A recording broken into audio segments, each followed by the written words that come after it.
नमस्कार, खबर उत्तर प्रदेश में आप सभी का स्वागत है। मैं हूं आपके साथ गरिमा वाजपेयी। खबरों में आगे बढ़ेंगे उससे पहले एक नजर आज की हेडलाइंस पर डालते हैं।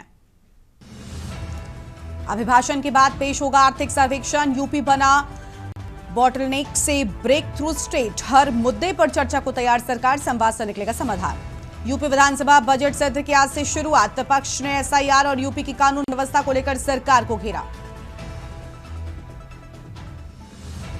सीतापुर में सीएम योगी आदित्यनाथ का कार्यक्रम का आयोजन। जिला प्रशासन ने तैयारियां की पूरी, सुरक्षा के पुख्ता इंतजाम, चप्पे चप्पे पर पुलिस बल तैनात। सीएम योगी ने किया जनता दर्शन। सरकारी आवास 5 कालिदास मार्ग में जनता दर्शन। लोगों की समस्याएं सुनी, अधिकारियों को शीघ्र ही निराकरण के दिए निर्देश। बाराबंकी में हत्या अभियुक्त सूरज को पुलिस ने किया गिरफ्तार। कोर्ट में पेशी के दौरान चकमा देकर भागा था हत्या अभियुक्त। 2 दिन पूर्व कोर्ट नंबर 2 में हत्या अभियुक्त की थी पेशी। कानपुर में महाकाल एक्सप्रेस पर अराजक तत्वों ने चलाई ईंट पत्थर। यात्रियों में मचा हड़कंप। ट्रेन के अंदर का वीडियो वायरल। पत्थरबाजी से ट्रेन के शीशे टूटे। आप देख रहे हैं के न्यूज, खबरों का सारथी। रुक करते हैं खबरों की ओर। खबर है लखनऊ से। मुख्यमंत्री ने कहा कि राज्यपाल के अभिभाषण के बाद विधानसभा में आर्थिक सर्वेक्षण पेश किया जाएगा। उन्होंने बताया कि उत्तर प्रदेश को बॉटलनेक स्टेट से निकालकर ब्रेक थ्रू स्टेट के रूप में स्थापित करने में सरकार को सफलता मिली है। मुख्यमंत्री ने कहा कि सरकार हर मुद्दे पर चर्चा के लिए तैयार है और संवाद के माध्यम से समस्याओं का समाधान निकाला जाएगा। और जो संसदीय परंपराएं हैं उसके अनुरूप इसकी शुरुआत माननीय राज्यपाल जी के अभिभाषण से होगी।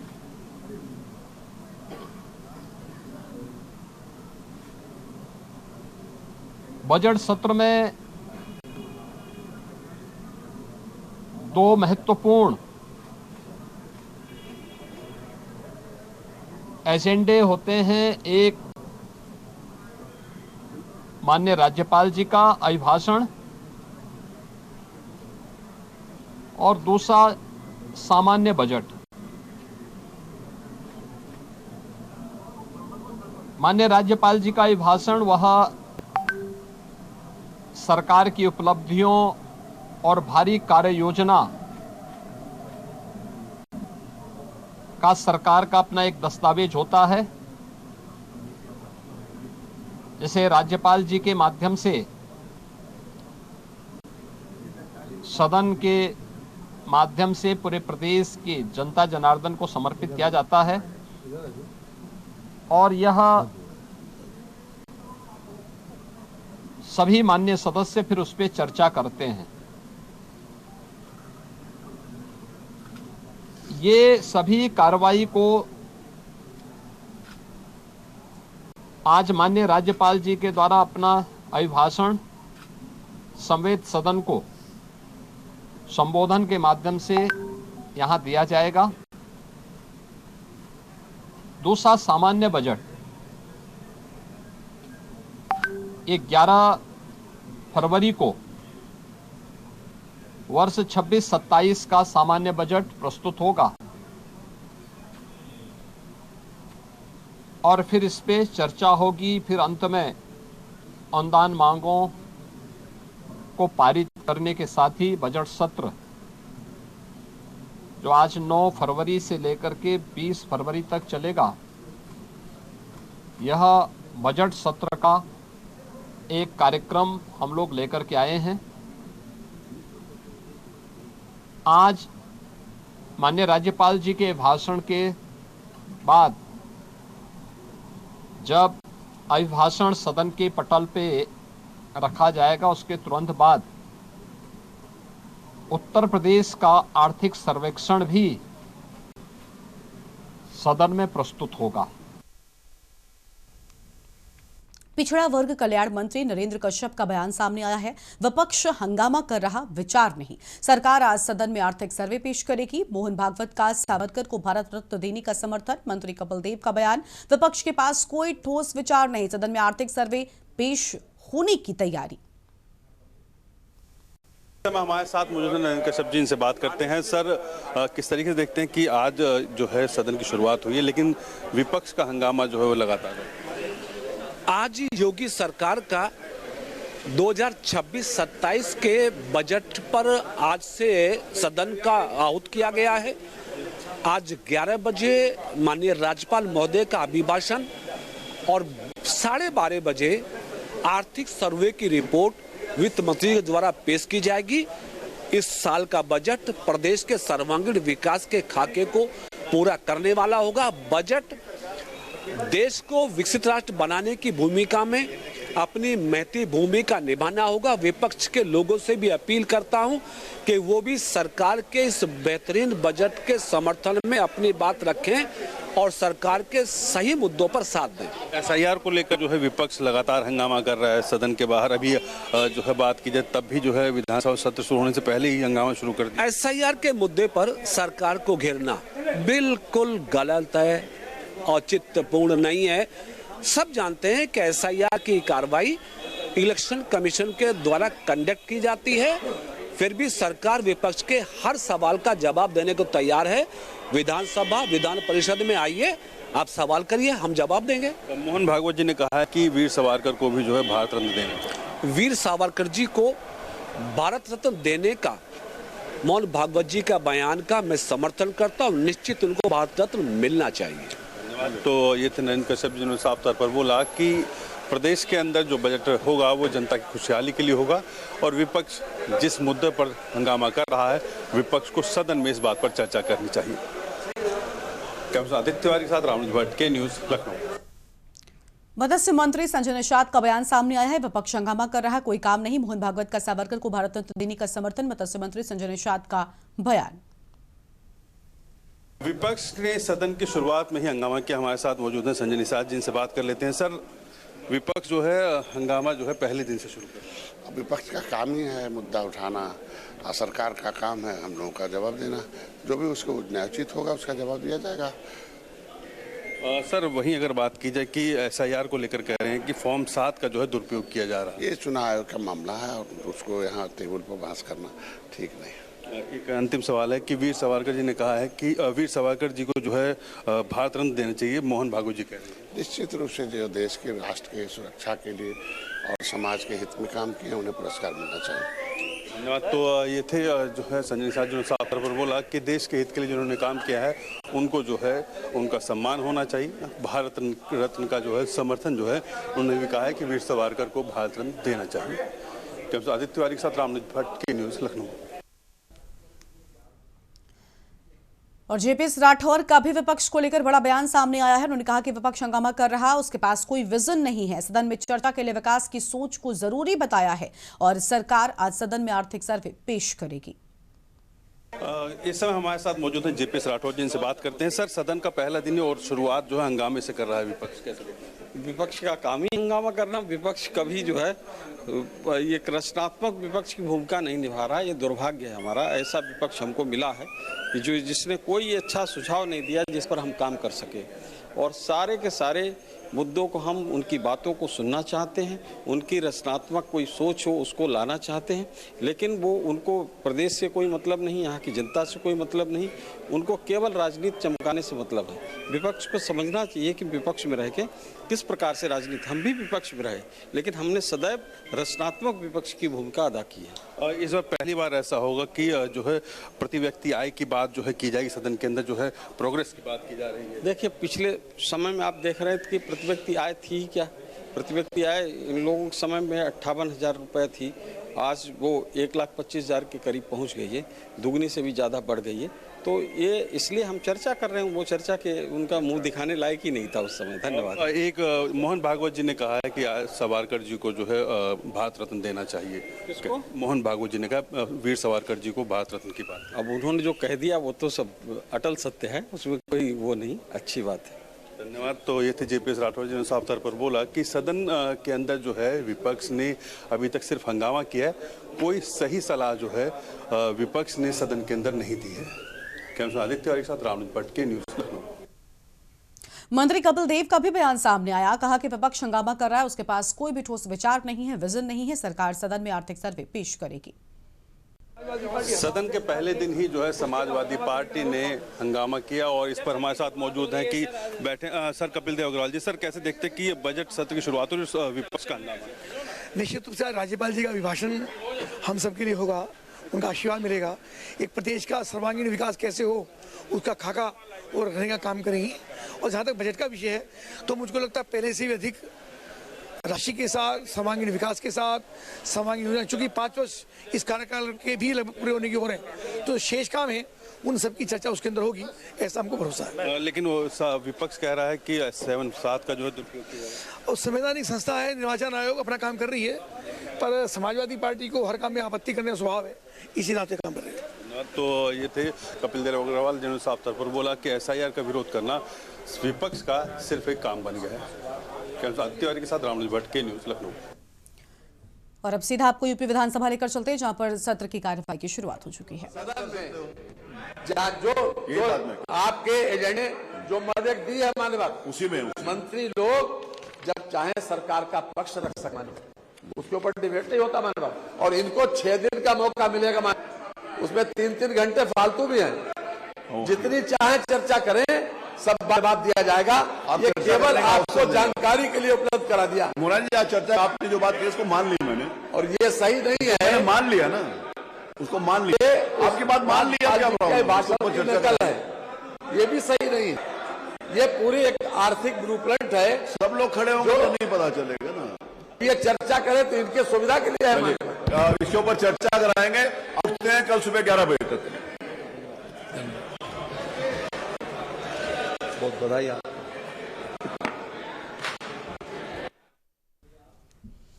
तो ये तस्वीर आपको हम दिखा रहे थे, जहां पर कल सुबह 11 बजे तक के लिए फिलहाल सदन जो है वो स्थगित किए जाने की बात सामने आई है। आगे बढ़ेंगे खबरों की ओर। सीतापुर से खबर हम आपको बताते हैं, जहां पर सीएम योगी आदित्यनाथ का क्या कार्यक्रम रहा। जिला प्रशासन ने तैयारियां पूरी की, सुरक्षा के पुख्ता इंतजाम और चप्पे चप्पे पर पुलिस बल तैनात। हेलीपैड से तपोधाम आश्रम तक सख्त निगरानी की बात सामने आई है। मकानों की छतों पर पुलिस का पहरा, सीसीटीवी व ड्रोन से मॉनिटरिंग। जीआईसी ग्राउंड से कार द्वारा कार्यक्रम रवाना। शास्त्री नगर तपोधाम आश्रम में कार्यक्रम की बात सामने आई है।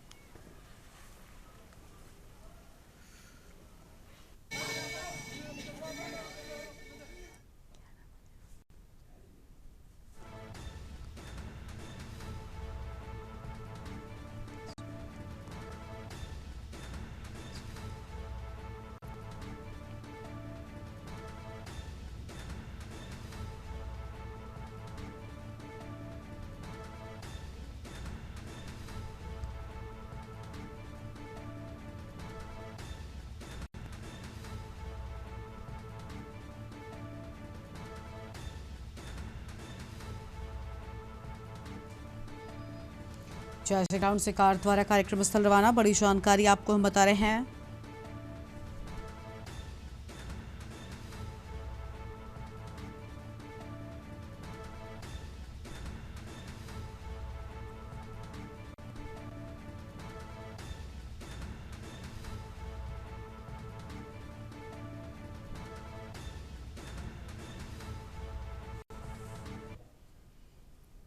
बाराबंकी से खबर, हत्याभियुक्त सूरज को पुलिस ने गिरफ्तार किया। कोर्ट में पेशी के दौरान चकमा देकर भागा था हत्याभियुक्त। अमेठी स्थित उसके ससुराल से किया गिरफ्तार।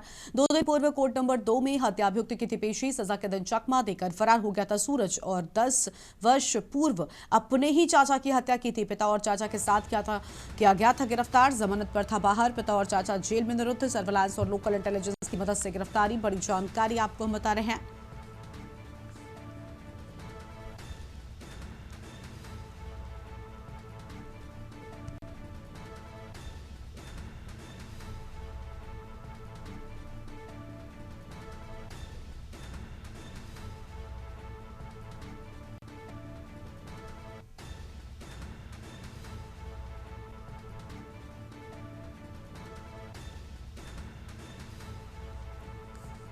पिता और चाचा के साथ गिरफ्तार किया गया था। बड़ी जानकारी आपको हम बता रहे हैं।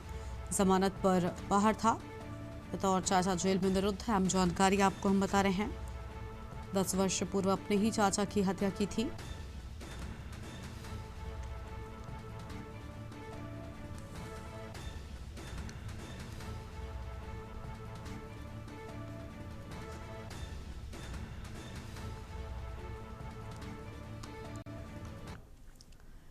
और सीधा आपको देहरादून लेकर चलते हैं। सीएम पुष्कर सिंह धामी क्या कहना सुनाएंगे।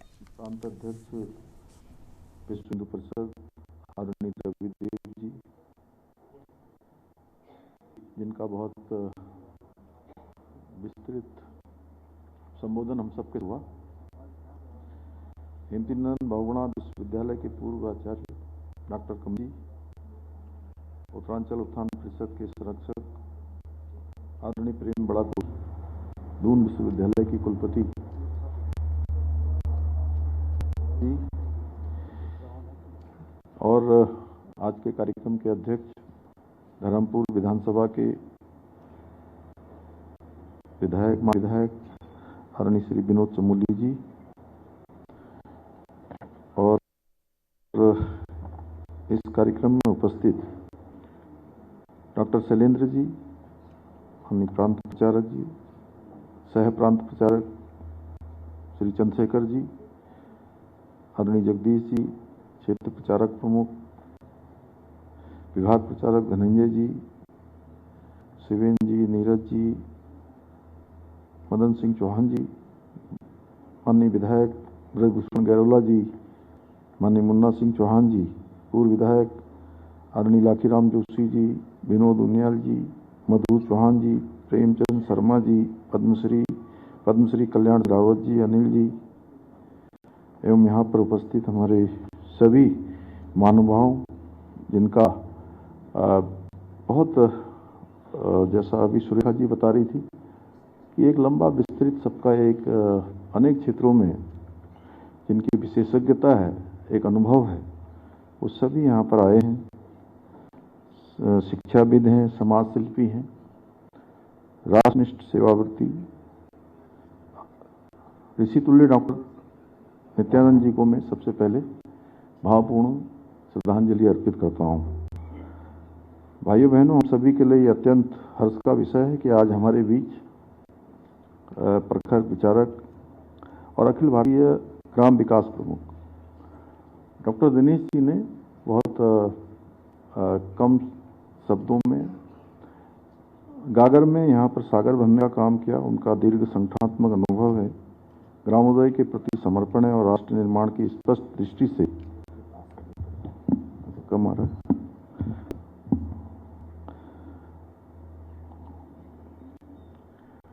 निरंतर समाज को दिशा देने का काम कर रहे हैं। मेरा सौभाग्य है कि मुझे भी आज डॉक्टर नित्यानंद जी के जन्म शताब्दी के अवसर पर आयोजित इस 2 दिवसीय राष्ट्रीय संगोष्ठी के शुभारंभ अवसर पर आप सभी मनुष्यों के बीच में अपने विचार साझा करने का अवसर प्राप्त हो रहा है। मुझे पूरा विश्वास है कि डॉक्टर नित्यानंद जी के विचारों को नई पीढ़ी तक पहुंचाने के लिए ये संगोष्ठी बहुत महत्वपूर्ण होगी। इसके साथ साथ हिमालय क्षेत्रों के संरक्षण एवं सतत विकास की दिशा में विस्तृत मानदंड स्थापित करने में भी बहुत महत्वपूर्ण भूमिका निभाएगी। मित्रों, प्रकृति के सुकुमार कवि पद्मश्री सुमित्रानंदन पंत जी की ये पंक्तियां मानो डॉक्टर नित्यानंद जी के जीवन का सार थी। कांटों से कुटिल भरे हो यह जटिल जगत की डाली, इसमें ही तू जीवन के पल्लव की फूटी लाली। डॉक्टर नित्यानंद जी ने अपना संपूर्ण जीवन हिमालय को, प्रकृति को और राष्ट्र को समर्पित कर दिया। उस सही मायनों में हिमालय पुत्र थे। उनकी सोच की ऊंचाई हिमालयों की जैसी, शिखरों की जैसी ऊंची थी। वह सेवा भाव हिमालय की चोटियों से भी गहरा था।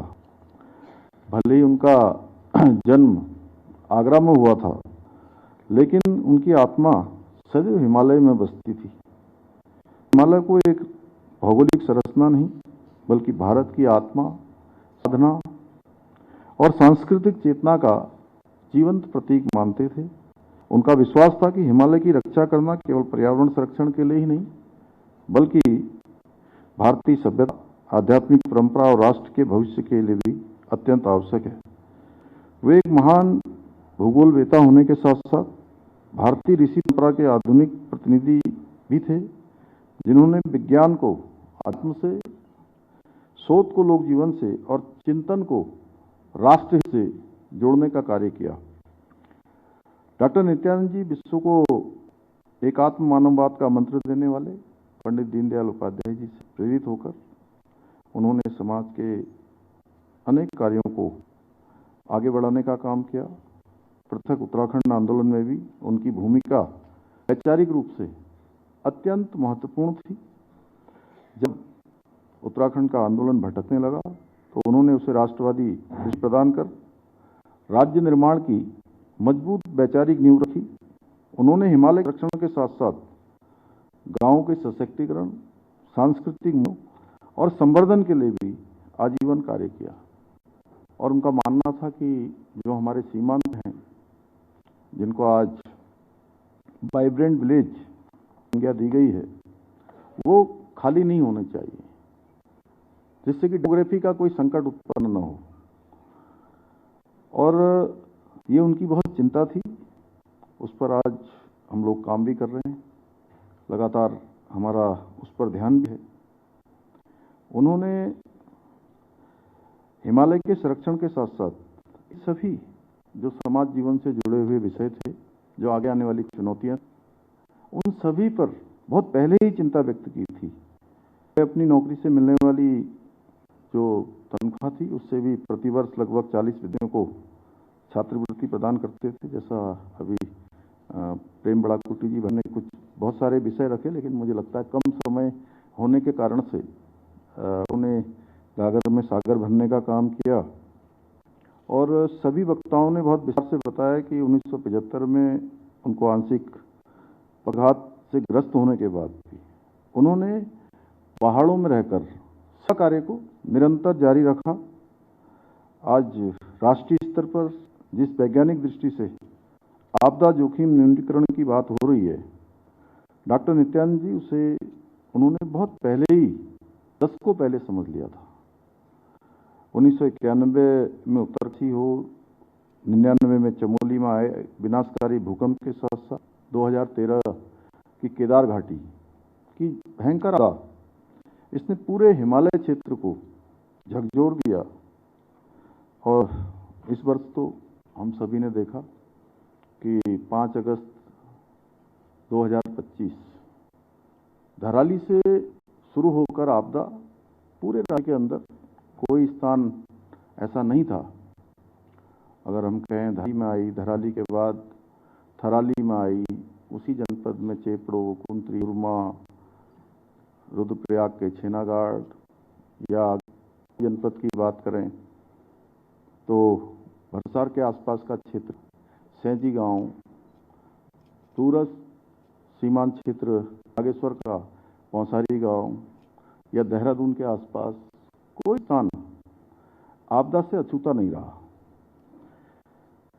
उस समय जब पूरे क्षेत्र में आपदा आई थी, तो उस समय भी उन्होंने बिना किसी विलंब के साथ स्वयंसेवकों के साथ मिलकर राष्ट्रीय पुनस्कारियों का जो मॉडल बनाया था, वो आज भी श्रेष्ठ माना जाता है। इस समय भी अनेक स्वयंसेवकों ने इसमें भी बहुत सक्रियता से काम किया। और तब भी राहत एवं पुनर्वास के कार्यों में बहुत सक्रिय से उस समय उन्होंने भूमिका निभाई थी। बल्कि मनेरी गांव को, आज भी मनेरी गांव हम सबके लिए एक आदर्श केंद्र है। वहाँ 400 से भूकंप रोधी मकानों के निर्माण का कार्य भी किया। यही नहीं, उन्होंने अनेक 50 से भी अधिक गांवों को मॉडल गांव के रूप में विकसित करने का कार्य भी किया। उत्तराखंड देवदी आपदा पीड़ित सहायता समिति का गठन करके उन्होंने सेवा को एक संस्थागत रूप दिया, जो अनवरत रूप से चल रहा है, जो आज भी देश भर में आपदाओं के समय मानवताओं की सेवाओं का अप्रितम उदाहरण प्रस्तुत कर रहा है। और डॉक्टर नित्यानंद जी के निकट सहयोगी एवं उत्तरांचल उत्थान परिषद के संरक्षक श्री प्रेम बड़ाकुटी आज इस मंच पर हैं। वो डॉक्टर नित्यानंद जी द्वारा किए गए प्रत्येक सेवा कार्य में रहे। मुझे प्रसन्नता है कि आज ऐसे विराट प्रेम बड़ाकुटी जी का भी हम सभी को आज उन्होंने काफ़ी सारा अपना स्नेहपूर्ण जो वक्तव्य था वो दिया। भाइयों बहनों, डॉक्टर नित्यानंद जी के भूगोल और हिमालय पर शोध और अध्ययन को अंतर्राष्ट्रीय मंचों पर भी स्वीकार्यता मिली। उनकी पुस्तकें और शोध पत्र हिमालय को समझने के लिए ग्रंथों के समान हैं। इतिहास के क्षेत्र में उन्होंने वीर सावरकर, लोकमान्य तिलक जैसे महान राष्ट्र नायकों के विचारों को जन जन तक पहुंचाया। अपने भारतीय संघर्ष का इतिहास में उनके द्वारा लिखे गए वाक्य, सत्य पर आधारित जीवन मूल्य ही असामान्य त्याग और बलिदान की स्थायी प्रेरणा बनते हैं, उनके संपूर्ण जीवन का दर्शन है। आज देहरादून में संचालित डॉक्टर नित्यानंद हिमालय शोध एवं अध्ययन केंद्र उनके विचारों को आगे बढ़ाने का एक सशक्त माध्यम बन चुका है। यह केंद्र हिमालयी अध्ययन, सतत विकास, आपदा प्रबंधन और नीति निर्माण के क्षेत्र में एक नई दिशा दे रहा है। ये वास्तव में डॉक्टर नित्यानंद जी की उस दूरदृष्टि का सजीव स्वरूप है जहां विज्ञान, समाज और प्रकृति एक साथ चलते हैं। देहरादून से आप सुन रहे थे मुख्यमंत्री पुष्कर सिंह धामी को, जिनकी ओर से अहम बातें कही गई हैं। इस बुलेटिन में इतना ही। तमाम बड़ी खबरों के लिए आप देखते रहिए के न्यूज़ इंडिया। नमस्कार।